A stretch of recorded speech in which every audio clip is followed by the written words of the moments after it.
During World War II, the Allied powers sent dozens of women as undercover agents into Nazi-occupied territories. They worked alone, out of uniform, using false identities. Their work was critical, maintaining contact with the Allies, coordinating arms deliveries, and supporting the resistance. The Third Reich didn't consider them combatants. They were classified as illegal spies. Once captured, they were beyond legal protection. What happened afterward was never recorded, and few survived to tell the tale. What happened after the capture? Why were international conventions not applied? How was it possible that dozens of agents disappeared without a trace in the middle of occupied Europe? Female spies, the invisible nightmare of the Third Reich. The Second World War was not fought solely on conventional battlefields.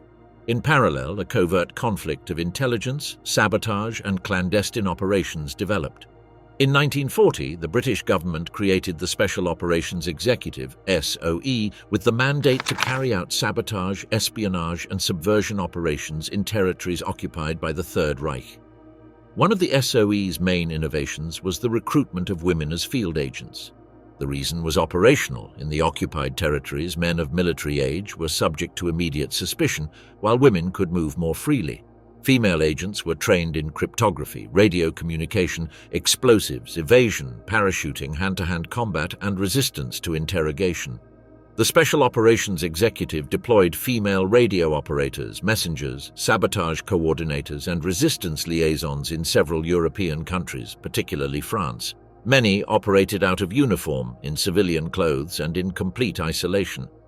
Their work included transmitting coded messages, transporting weapons, organizing attacks against German targets, and coordinating Allied airdrops. The Gestapo and the Sicherheitsdienst developed specific methods to detect these activities.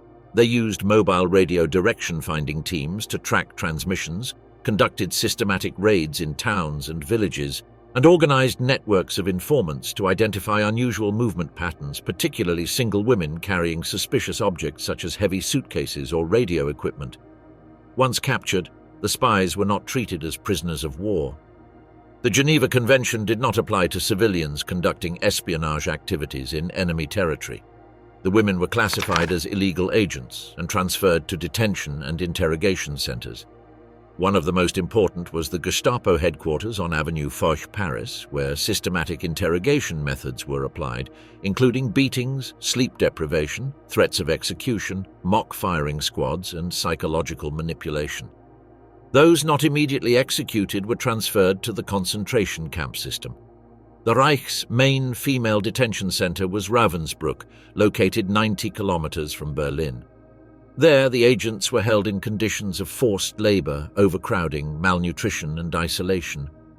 Most of the captured spies were registered under the Nacht und Nebel, night and fog category, a directive issued by Hitler in 1941 that authorized the disappearance without trial or official registration of prisoners classified as political threats. These women were erased from the judicial system.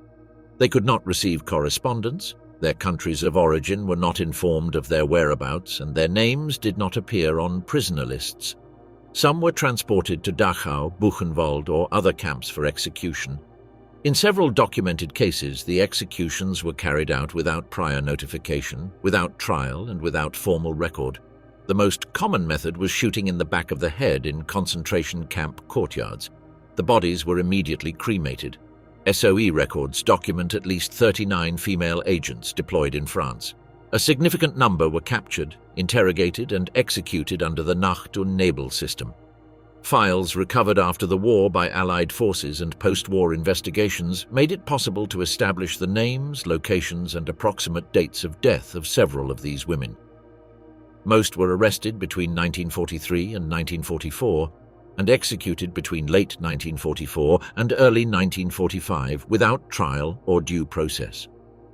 The treatment of the female spies captured by the Nazi regime included interrogation without legal limits, classification as disappearance targets, prolonged solitary confinement, forced labor, systematic food deprivation, transfer between camps without registration, extrajudicial execution, and immediate destruction of the body without return to relatives or official death registration. The implementation of the Nacht und Nebel system, the exclusion of these women from the status of legal combatants, and the systematic use of disappearance and execution without trial constituted the Nazi regime's primary operational method against captured female agents of the Special Operations Executive and other Allied spy networks. Noor Khan, the spy who faced the Reich. Noor was born on January 1, 1914 in Moscow at the unlikely crossroads of cultures, religions and philosophies. Her father, Hazrat Inayat Khan, was an Indian musician and Sufi teacher, a direct descendant of Tipu Sultan, the legendary ruler of Mysore who resisted British colonialism. Her mother, Aura Ray Baker, an American who adopted the name Amina Begum upon marriage, came from a family with roots in the American transcendentalist movement. From this exceptional marriage emerged a child destined to defy all conventional categories. The Khan family moved to London shortly after the Russian Revolution and eventually settled in Suresnes, near Paris, where Noor and her siblings grew up in an atmosphere of spiritual contemplation, music and literature. The Villa Fazal Manzil, their home outside Paris, became a center for the spread of Sufism in the West, attracting artists, philosophers and spiritual seekers. In this environment of cultural refinement and spiritual depth, Noor developed a distinctive personality, introverted yet intensely empathetic, delicate in manner yet unwavering in convictions. She studied child psychology at the Sorbonne and music at the Paris Conservatory, where she mastered the harp and piano. Her artistic sensibility also led her to writing. In 1939, she published 20 Jataka Tales, adaptations of Buddhist stories for children, where her philosophy of non-violence and universal compassion was captured on every page. Noor's idyllic world collapsed when German tanks crossed the French borders in 1940. The family fled first to Bordeaux and finally to England, where she experienced a profound existential crisis. The Sufi principles of universal peace she had embraced all her life seemed insufficient in the face of the existential threat of Nazism. In a letter to her brother Vilayat, she wrote, "Everything I have believed is being tested. What good is talking about universal love if we do not defend those who are crushed? Sometimes inaction turns into complicity." While grappling with these moral dilemmas, Noor volunteered for the Women's Auxiliary Air Force, where she trained as a radio operator. Her exceptional skills — she was fluent in 4 languages, had a musical background that facilitated learning Morse code and possessed a photographic memory for codes and frequencies — soon caught the attention of the Special Operations Executive. After completing her training, Noor became the first female radio operator sent to occupied France. On the night of June 16, 1943, she was parachuted near Angers under the code name Madeleine. Her mission was to join the Prosper Circuit in Paris, one of the most important resistance groups coordinated by the SOE. Fate had a terrible test in store for him. Shortly after his arrival, the Prosper Circuit was dismantled by the Gestapo. Dozens of agents were arrested, safe houses compromised, and weapons depots confiscated. It was one of the most devastating blows to the resistance, possibly the result of infiltration. The SOE, aware of the extreme danger, ordered him to return immediately to England. Here, Noor's true moral stature emerges. Unlike other heroic decisions made in the heat of battle, hers was coldly deliberate. She knew she was the only radio operator left active in Paris. If she left, communication between the resistance and London would be completely cut off. In a coded transmission, she communicated her decision. "I cannot abandon my French comrades. Someone must keep the line open." For the next 4 months, Noor lived a ghostly existence on the streets of Paris. He changed his appearance and address constantly, transporting his heavy radio equipment in an ordinary suitcase. Transmissions were extremely dangerous. The Germans had deployed vans with radio detectors that could triangulate a signal in minutes. Every message sent was potentially his last. On October 13, 1943, Noor's luck ran out. She was betrayed by Renée Gary, the sister of a resistance fighter, possibly out of jealousy or because of the 100,000 franc reward the Germans were offering. The Gestapo surrounded her apartment on the Rue de la Faisanderie and arrested her. They also captured her codebook, which contained all her frequencies and transmission schedules, a devastating blow to the security of Allied communications. Noor was assigned to Hans-Josef Kiefer, head of the counterintelligence section in Paris, who employed methods that combined psychological pressure with promises of preferential treatment. Unlike other prisoners who were brutally tortured from day one, Noor was initially offered cooperation. Kiefer, impressed by her aristocratic manners and noble Indian ancestry, attempted to turn her into a double agent. He showed her evidence that her contacts had been arrested and assured her that her struggle was now pointless. For days, he alternated veiled threats with seemingly respectful treatment. Noor responded with a silence that puzzled her captors. She didn't negotiate, she didn't plead, she simply refused to discuss operational matters. This passive resistance, rooted in her Sufi training, proved as effective as the direct defiance of other prisoners. Finally, frustrated, Kiefer ordered harsher methods but still obtained no useful information. Noor's determination was spectacularly demonstrated when, after weeks of captivity, she attempted to escape twice from the Avenue Foch prison. On the second attempt, she managed to reach the roof before being recaptured. These acts, remarkably bold for someone previously described as timid and fragile, enraged her captors. She was reclassified as an extremely dangerous prisoner and transferred to Germany under extremely high security conditions. In November 1943, Noor arrived at Pforzheim prison, where she experienced a regime designed to break even the strongest souls: total isolation. For 10 months, she was kept in solitary confinement, chained hand and foot with minimal food and no human communication. This method of torture, which prevented visible physical marks while destroying the prisoner's psyche, was considered especially effective against women by SS psychologists. Unlike interrogation, which seeks to extract information, prolonged isolation has a different purpose: to annihilate identity and agency. For someone like Noor, whose life had been centered on human connections, family, music, storytelling, the deprivation of contact represented a particularly cruel form of torment. The only record we have of this period are the jailer's reports, who noted with frustration that the prisoner maintains an incomprehensibly serene demeanor. The final act of Noor's drama unfolded in September 1944, when she was transported along with other prisoners to the Dachau concentration camp. On September 13th, without trial or pretense of legality, she was taken to the camp's backyard. A surviving witness, Eliane Pluman, later recounted that Noor was forced to kneel and then executed with a shot to the back of the head. Her last words, according to this testimony, were "Liberté." She was 30 years old. After the war, as details of her death gradually emerged through testimonies and recovered documents, Noor Inayat Khan was awarded posthumous honours, the British George Cross and the French Croix de Guerre with Silver Star. In 2012, Princess Anne of England unveiled a statue in her honour in Gordon Square, London, the first public monument in the United Kingdom dedicated to a Muslim woman. Nancy Wake, the woman who made the Gestapo tremble. Born on August 30th, 1912 in Wellington, New Zealand, Nancy had a childhood marked by instability. When she was just 2 years old, her family moved to Sydney, Australia, where her father soon abandoned home, leaving her with 5 siblings and a mother struggling to support them. This early experience of adversity forged in her 2 defining qualities: fierce independence and disregard for social conventions. At 16, Nancy left school and began working.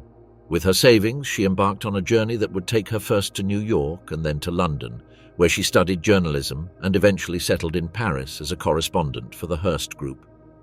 Far from limiting herself to covering fashion or society, roles typically assigned to female journalists, Nancy specialized in international politics. Her reports from Austria and Germany in the mid-1930s were among the first to document the anti-Semitic persecutions of the Nazi regime. "I saw men and women tied to cartwheels, publicly beaten for being Jewish," he would recall years later. "I saw their businesses destroyed, their synagogues burned. From that moment on, I knew that Nazism was my enemy." In 1937, Nancy married Henri Fiocca, a wealthy French businessman. Settled in Marseille, they led a life of privilege that could have isolated her from political reality. But when the Germans invaded France in 1940, Nancy didn't hesitate to risk everything. She began using the Fiocca villa as a transit point for refugees fleeing the occupation. She soon established contact with clandestine evasion networks and became one of the main coordinators of escape routes to Spain. Unlike other agents who were formally recruited for espionage, Nancy became a spy on her own initiative, driven by a visceral outrage against the Nazi occupation. Her method also followed no established protocols. She improvised constantly, relying on her ingenuity, her physical attractiveness, and her extraordinary composure to evade controls and avoid suspicion. This initial phase of her resistance reveals an important aspect of Nazi counterintelligence: its systematic underestimation of women. Despite her increasingly daring activities, Nancy managed to operate for 2 years without being arrested, in part because German officers simply could not conceive that an elegant and sociable woman who frequented the best restaurants in Marseille could simultaneously be one of the Resistance's most effective operatives. However, by 1943, her reputation had grown too far. The Gestapo nicknamed her La Souris Blanche, the White Mouse, for her ability to slip out of traps. They offered 5 million francs for her capture, one of the highest rewards for any resistance fighter. Her name was at the top of every wanted list in southern France. As the pursuit intensified, Nancy embarked on one of the most extraordinary escapes of the war. On 6 previous attempts, she had been stopped at border checkpoints. On the 7th, she crossed the Pyrenees on foot along shepherd's trails in the middle of winter. It took 71 hours of continuous marching through snow and ice, with German patrols actively searching for her. Upon arriving in Spain, she was briefly detained by Francoist authorities, but managed to contact the British consulate, which facilitated her transfer to London. There, unlike Noor Khan, whose evaluators doubted her suitability, SOE recruiters immediately recognized Nancy Wake as an exceptional operative. The training phase revealed another side of Nancy's character. This socially expansive and even hedonistic woman displayed relentless discipline. She mastered parachuting, explosives handling, Morse code transmission, and hand-to-hand combat with an efficiency that astonished her instructors. She particularly excelled in weapons handling. Her pistol marksmanship was unmatched among female recruits. On April 29, 1944, under the code name Hélène, Nancy was parachuted into the Auvergne region of central France. Her mission was to coordinate arms drops for the local resistance and organize sabotage prior to the Normandy landings. But what she found upon landing went far beyond her initial orders. The region's maquis, French rural guerrillas, were disorganized, poorly armed, and lacked effective leadership. Nancy, in an unprecedented move for a female agent, assumed direct operational control of more than 7,000 resistance fighters. She transformed a loose collection of groups into a disciplined fighting force that carried out coordinated attacks against German garrisons, rail infrastructure, and supply convoys. This period reveals a fundamental difference in Nancy's approach compared to other agents. While most operated in the strictest secrecy, she adopted a stance of direct confrontation. She didn't limit herself to transmitting information or coordinating from the shadows. She personally led attacks, executed ambushes, and participated in open combat against German units. Perhaps the most extraordinary episode of Nancy Wake's career occurred in June 1944, when her Maquis Group's communications network was compromised following the capture of its radio operator.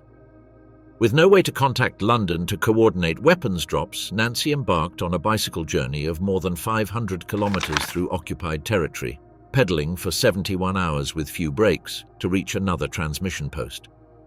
This physical feat, comparable to the toughest stages of the Tour de France, was accomplished under constant threat of capture, carrying false documents and passing through countless checkpoints. When he finally arrived at his destination, he sent the message, slept for 6 hours, and began the return journey by a different route. The supplies he requested enabled his group to arm itself for the decisive battle against the 2nd SS Panzer Division, which was attempting to retreat northward after the Normandy landings. Under Nancy's leadership, the Maquis inflicted more than 1,400 German casualties while losing only 100 men. This period reveals a significant contrast with the case of Noor Khan. Both were radio operators, but while Noor worked in urban solitude, transmitting information, Nancy operated in a rural context and directly commanded irregular troops.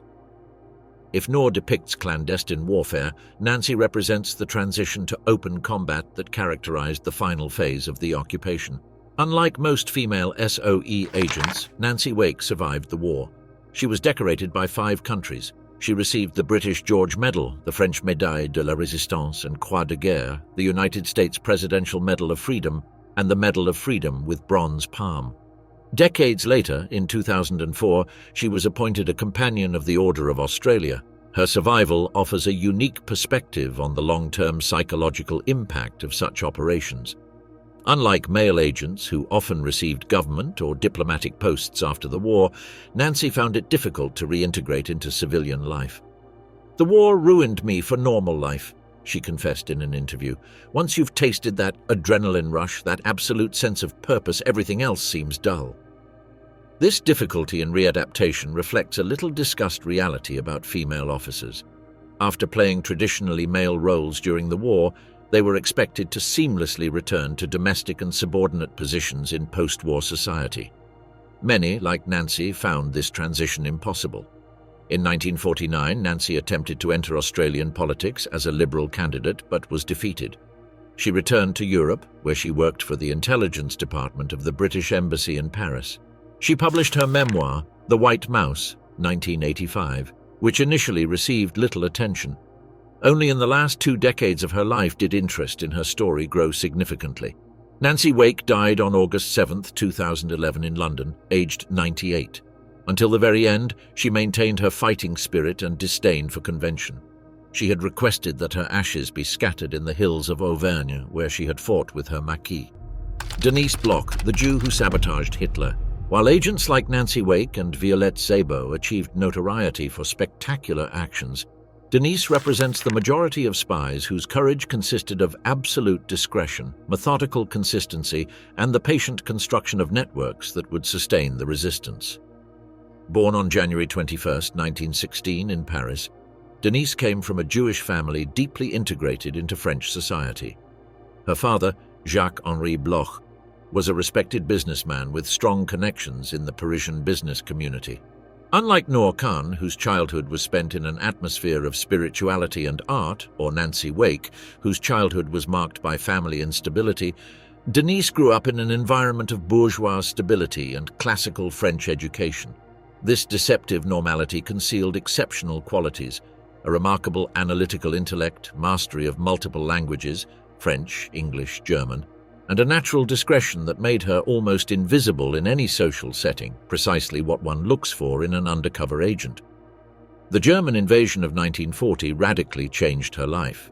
As a Jew, she instantly went from being a respected citizen to a target of persecution.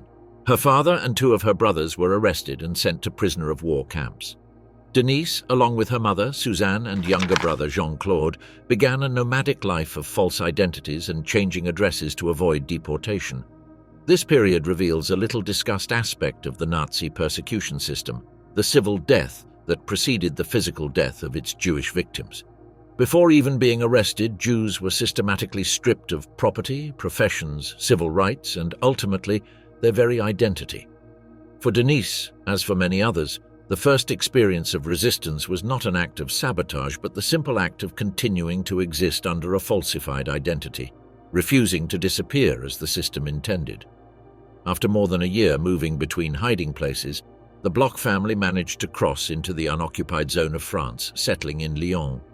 There, instead of limiting themselves to personal survival, Denise began actively collaborating with the resistance.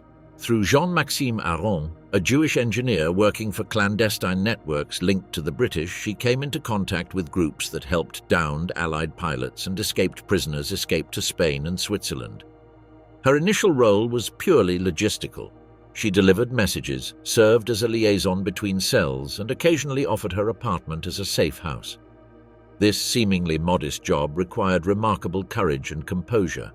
Every document she transported, every message she transmitted, was potentially a death sentence if she was discovered by the frequent German checkpoints. One aspect that distinguishes Denise Bloch's case from that of other agents is the double threat she faced. For spies like Noor Khan or Nancy Wake, capture would mean execution for espionage. For Denise, a Jew operating under a false identity, capture would mean double punishment, as a spy and as a Jew. This exponentially increased the risk, since even a routine arrest for minor infractions could expose her true racial identity and condemn her to deportation. After a brief detention in Spain, where Franco's authorities maintained an ambiguous policy toward Jewish refugees, Denise managed to contact British representatives who facilitated her transfer to London. There, rather than seeking a safe haven for the remainder of the war, she actively applied to join the SOE. SOE evaluators found in her qualities different but complementary to those of agents like Noor or Nancy. If Noor brought cultural sensitivity and Nancy combative audacity, Denise offered organizational meticulousness and an exceptional ability to memorize details. She was trained as a radio operator, the most dangerous position in field espionage. While a courier or saboteur could go undetected, a radio operator always left a detectable electromagnetic signature.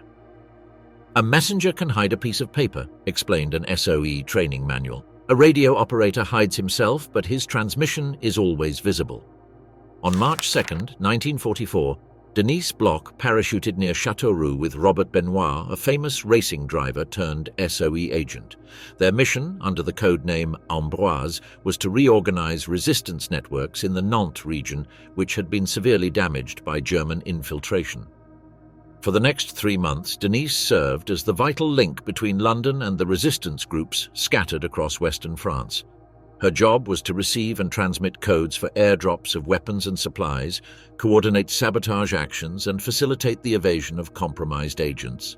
She did this by transporting her heavy transmitting equipment between isolated farms, abandoned churches, and safe houses, always aware that every transmission could be detected by German mobile radio tracking units.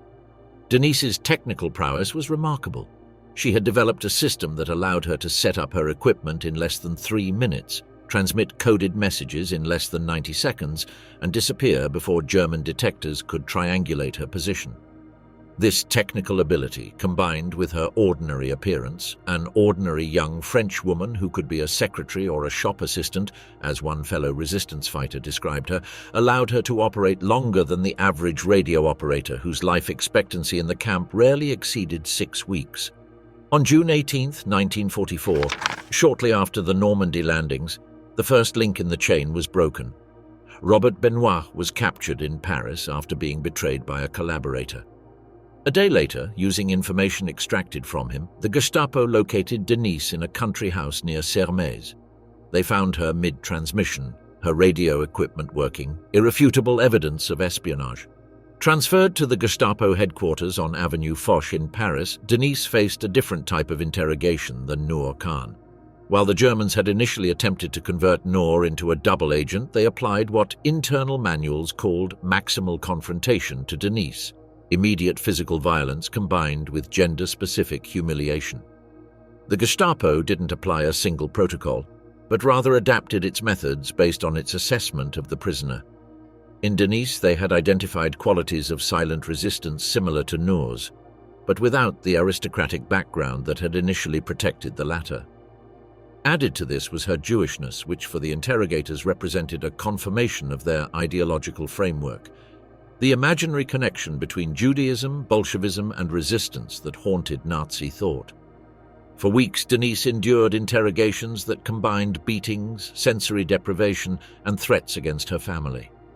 Internal Gestapo reports, recovered after the war, reveal her interrogators' frustration. The prisoner displays an obstinacy characteristic of her race. She maintains her story despite evidence to the contrary. We recommend special classification. This special classification came in August 1944. With the Allied forces approaching Paris, Denise was transferred to Germany along with 2 other British agents, Violette Szabo and Lilian Rolfe. All 3 were sent directly to Ravensbrück, the largest all-female concentration camp in the Reich. Denise's experience at Ravensbrück differed from that of other political prisoners in one fundamental respect. As a Jew, she faced a double stigma. The Nazi concentration camp system operated with an internal prisoner hierarchy, with Jews occupying the lowest echelon. Although the 3 officers were classified as Nacht- und Nebel prisoners and isolated from the rest of the camp population, Denise was additionally marked with the Yellow Star, which meant even smaller rations and harder labor. On February 5, 1945, Denise, Violette, and Lilian were separated from the rest of the prisoners. A guard informed them that they would be transferred to a less severe labor camp. This was the standard lie that preceded executions. They were led to the backyard of the camp crematorium, where an SS officer made them kneel one by one. A shot to the back of the head ended each life. Their bodies were immediately cremated. Denise Bloch was 29 years old. Like so many other Jews murdered in the Holocaust, she was denied even a grave, a place where her memory could be physically anchored. Her ashes were mixed with those of thousands of other victims in an attempt to erase not only her life but the very evidence of her existence. After the war, thanks to survivor testimony and the SOE's tireless research, her story was partially reconstructed. The United Kingdom posthumously awarded her the King's Commendation for Brave Conduct, and France decorated her with the Légion d'honneur, the Croix de Guerre, and the Médaille de la Résistance. Her name appears on the Valençay Memorial, which honours executed SOE agents, and on the Brookwood Memorial in Surrey, England. Odette Sansom, the spy who fooled the Gestapo and survived. Born Odette Marie Céline Brailly on April 28, 1912 in Amiens, France, her childhood was marked by traumatic loss. Her father, Gaston Brailly, a World War I hero, died of combat wounds when she was just 6 years old. This early loss instilled in Odette an acute awareness of patriotic sacrifice, a value that would guide her decisions decades later.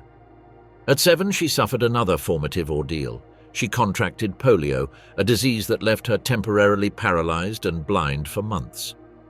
Against all odds, she made a full recovery. Unlike other agents like Noor or Nancy, who joined the clandestine war as young and single women, Odette was already the mother of 3 girls when she began her career as a spy. Married to an Englishman, Roy Sansom, she had settled in Somerset, England, leading a conventional life as a housewife until the war transformed her life. Her recruitment into the SOE occurred by an almost comical coincidence. In 1942, the British Admiralty had issued a public call for photographs of the French coast that could aid in the planning of military operations. Odette, who had preserved images from her childhood, responded to the call but mistakenly sent the photographs to the wrong department, which turned out to be a covert SOE office. This clerical error brought her into contact with recruiters who were impressed by her detailed knowledge of French geography and her native command of the language. When she was approached to join as a field agent, her family vehemently opposed it. Roy Sansom argued that as the mother of 3 young daughters, her place was at home. Odette's own mother implored him to consider the risks.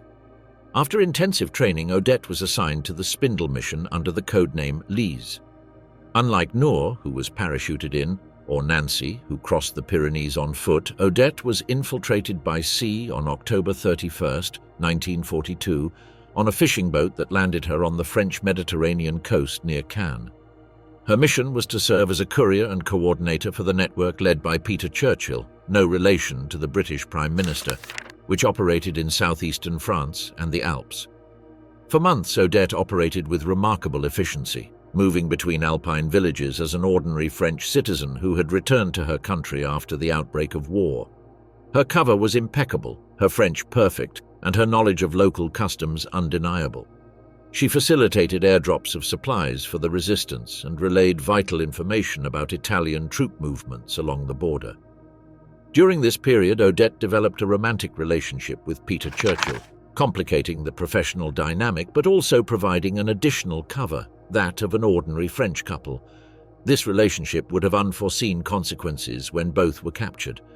On April 16, 1943, Odette and Peter were betrayed by a double agent, Hugo Bleicher, who had infiltrated their network by posing as a dissident German officer. The operation that led to their capture illustrates the sophistication that German counterintelligence had reached by 1943. Bleicher didn't simply arrest them, but constructed an elaborate deception operation that lasted weeks, creating a false sense of confidence before the final trap. Odette's capture marks the beginning of a chapter that distinguishes her from other agents. Her extraordinary capacity for psychological warfare within the interrogation system. Unlike Noor Khan, who retreated into silence, or Nancy Wake, who would have responded with open defiance, Odette adopted a third approach, the tactical manipulation of her interrogators. From the very beginning of her captivity, Odette implemented a bold strategy. She claimed that Peter Churchill was the nephew of British Prime Minister Winston Churchill, which was false, and that she was his wife. This seemingly simple lie had a multiple purpose. to protect Peter by presenting him as a potentially valuable prize for future negotiations, and to draw the interrogator's attention to herself, diverting it from other members of her network. Transferred to Fresnes prison on the outskirts of Paris, Odette faced one of the Gestapo's most notorious interrogators, Ernst Vogt, who specialized in breaking female agents.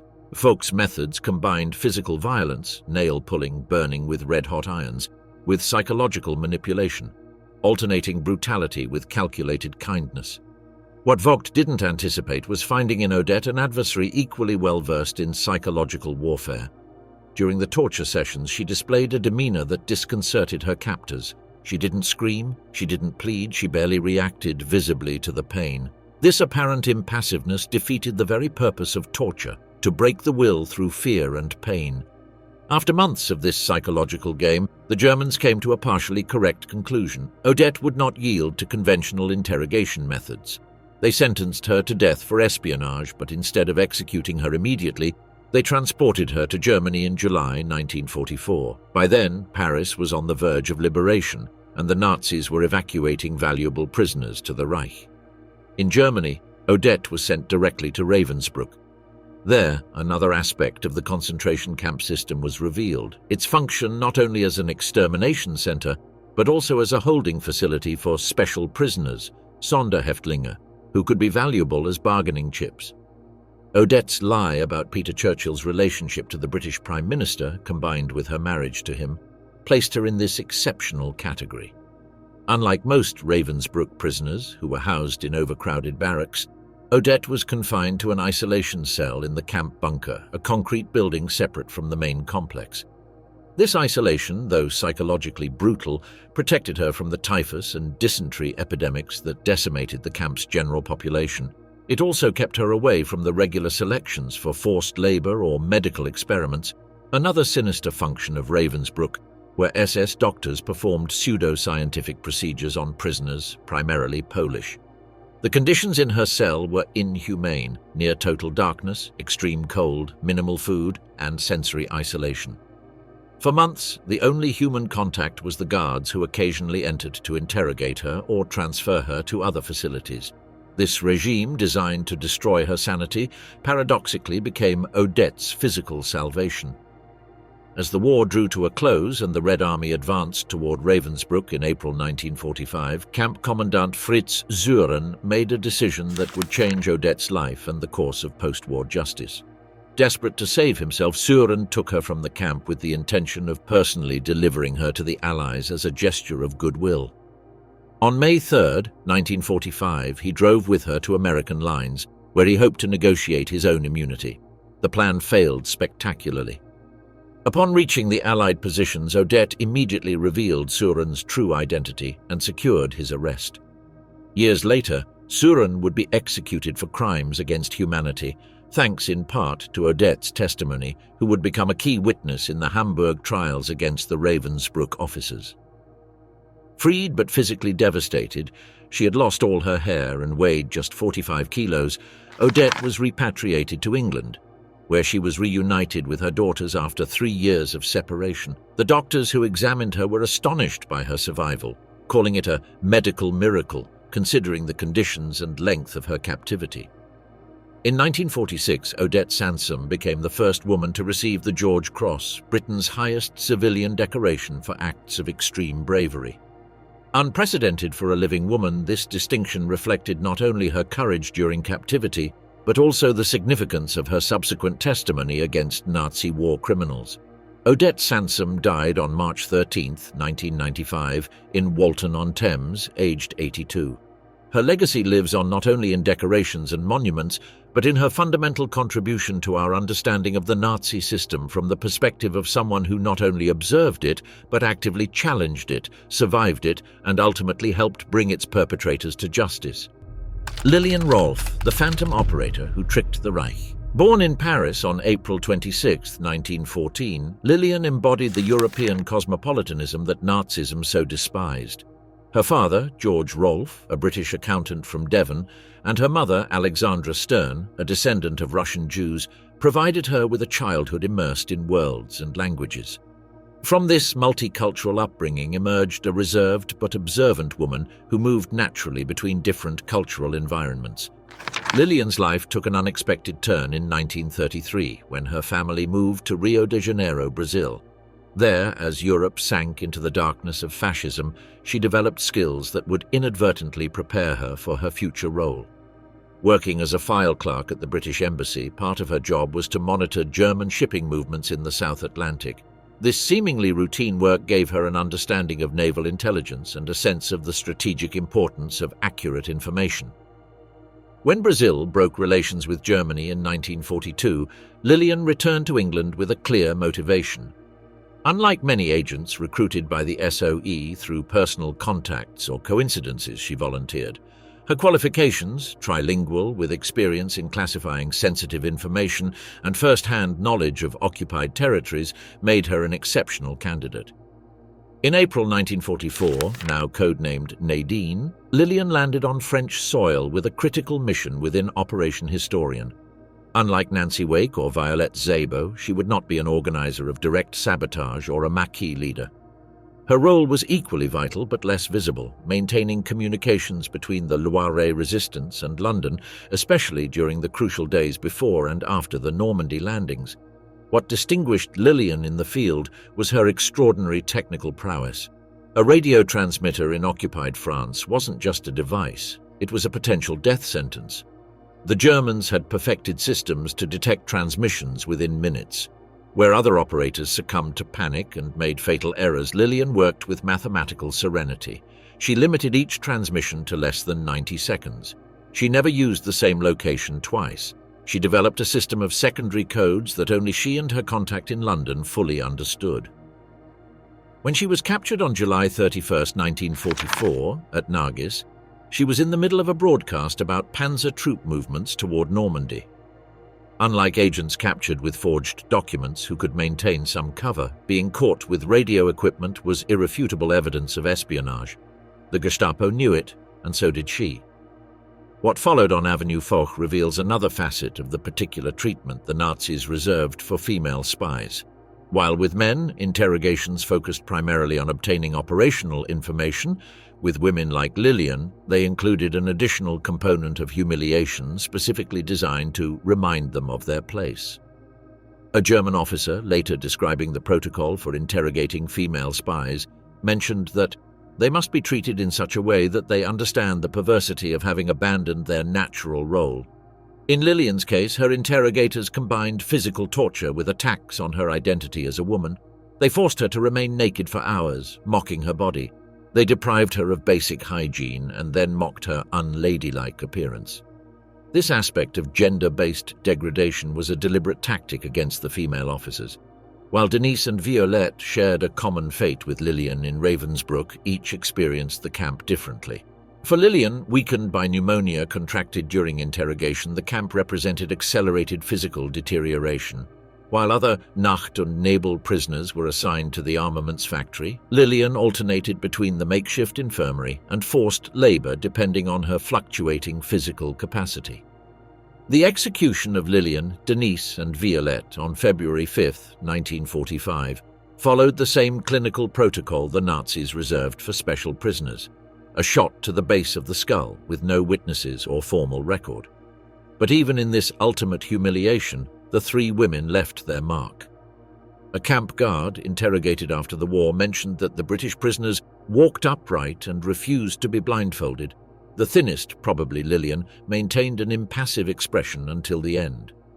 The posthumous award of the King's Commendation for Brave Conduct and the French Croix de Guerre officially recognize her courage, but perhaps the most fitting tribute to Lilian Rolfe lies in the words of a London radio operator who received her transmissions.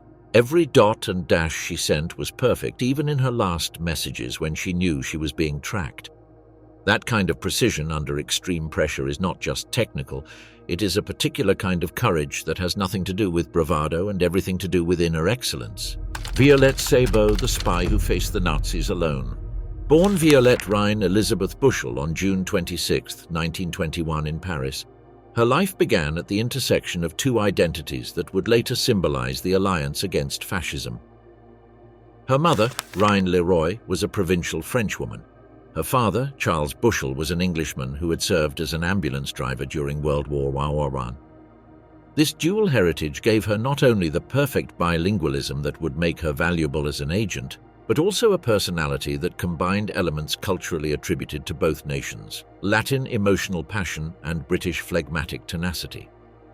The turning point in her life came during the Bastille Day celebrations in London on July 14, 1940.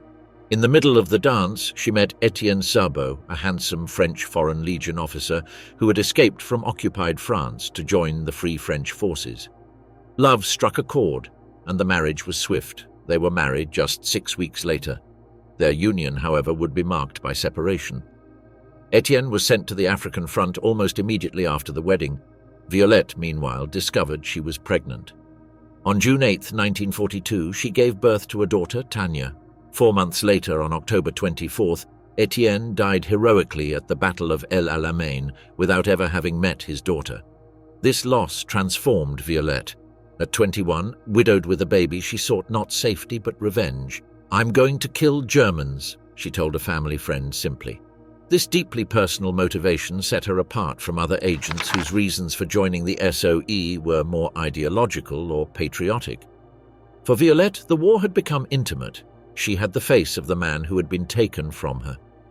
During her training with the SOE, Violette displayed skills that astonished her instructors. She was a natural marksman, surpassing even male recruits in accuracy with a pistol.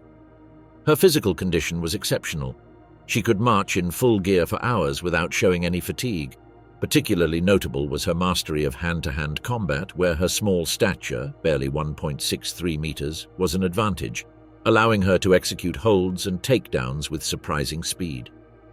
On April 5, 1944, Violette parachuted into the Normandy region on her first mission, codenamed Louise. Her objective was to assess the status of a recently compromised resistance network and establish new contacts. Operating from isolated farms and small villages, she managed to gather crucial information on German coastal defenses and troop movements, data that would prove vital for the impending Normandy landings. After successfully completing this initial mission, Violette briefly returned to England. She spent a few days with her daughter before immediately requesting a second mission. On June 7, 1944, just 1 day after the Normandy landings began, Violette again landed in France, this time in the Limoges region. Her mission, codenamed Salesman 2, was significantly more dangerous than the previous one.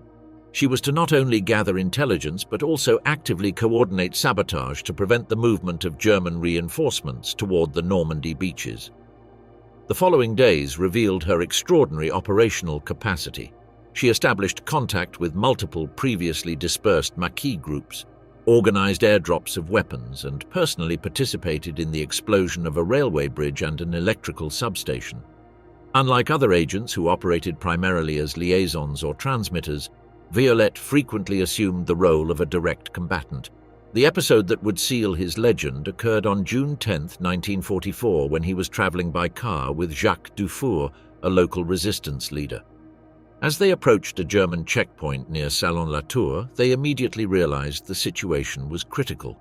The post was heavily armed, and they had already been spotted. What followed was one of the most extraordinary confrontations involving a female officer during the entire war. As Dufour attempted to escape on foot, Violette made the conscious decision to cover his retreat. Armed only with a Sten submachine gun and 8 magazines, she faced off alone against a German unit of more than 20 soldiers. For nearly 30 minutes, Violette held the Germans at bay, constantly shifting positions, firing in short, accurate bursts, forcing them to take cover while Dufour escaped into a nearby forest. Witnesses describe him alternating positions between a tree and a ditch, moving with the fluidity of someone who had trained extensively for combat. His tactical technique, fire and movement, demonstrated a level of military training that perplexed the German soldiers. Only when she had exhausted her last ammunition did she attempt to retreat herself. An unfortunate fall during her escape resulted in a twisted ankle, which led to her capture. Even then, she drew her reserve pistol and wounded a soldier before being finally subdued. The soldiers who captured her, both amazed and furious at this young woman's resilience, initially treated her with physical brutality. However, An officer who arrived on the scene, recognizing her potential value as an intelligence source, ordered her immediate transfer to specialized interrogation centers. First in Limoges and then at the infamous Gestapo headquarters on Avenue Foch in Paris, Violette experienced a particularly harsh interrogation regime. Reports indicate that she was subjected to techniques known as enhanced, intensified torture, a euphemism for torture that included prolonged immersion in ice water, electric shocks, and repeated mock executions. Violette's response to these methods was unique among the captured agents. Neither Noor's silence nor Odette's psychological manipulation, but a direct and provocative challenge. This attitude, far from gaining her clemency, intensified the severity of her treatment. An internal Gestapo report described her as exceptionally dangerous and mentally indomitable. This classification resulted in her rapid transfer to the concentration camp system, where they hoped to break what conventional interrogators had failed to do. On August 8, 1944, Violette was deported to Germany on the same transport that carried Denise Bloch and Lilian Rolfe. All three were sent directly to Ravensbrück, where they were classified as prisoners of night and death. On February 5, 1945, Violette was executed along with Denise Bloch and Lilian Rolfe. The three women were taken to the backyard of the camp crematorium and shot in the back of the head. Violette was 23 years old and left behind her daughter Tanya, who was barely 2.5 years old. After the war, Violette Szabo became one of the most decorated female agents. She was posthumously awarded the George Cross, one of Britain's highest awards for bravery, and the French Croix de Guerre with Bronze Star. Her story inspired the book Carve Her Name with Pride by R.J. Minnie, 1956, later adapted into a film starring Virginia McKenna that would become one of the first popular cinematic portraits of a female spy. Her daughter Tanya, raised by Violette's parents, dedicated much of her life to preserving and spreading her mother's legacy. In 2000, she published Young, Brave and Beautiful, a biography that complemented Violette's heroic image with more personal and intimate dimensions. In 2009, she donated her mother's George Cross to the Imperial War Museum in London, where it is displayed as a symbol of female wartime courage.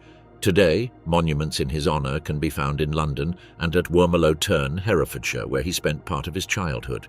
His name also appears on the Valençay Memorial and in the Limoges Resistance Museum near the site of his final battle.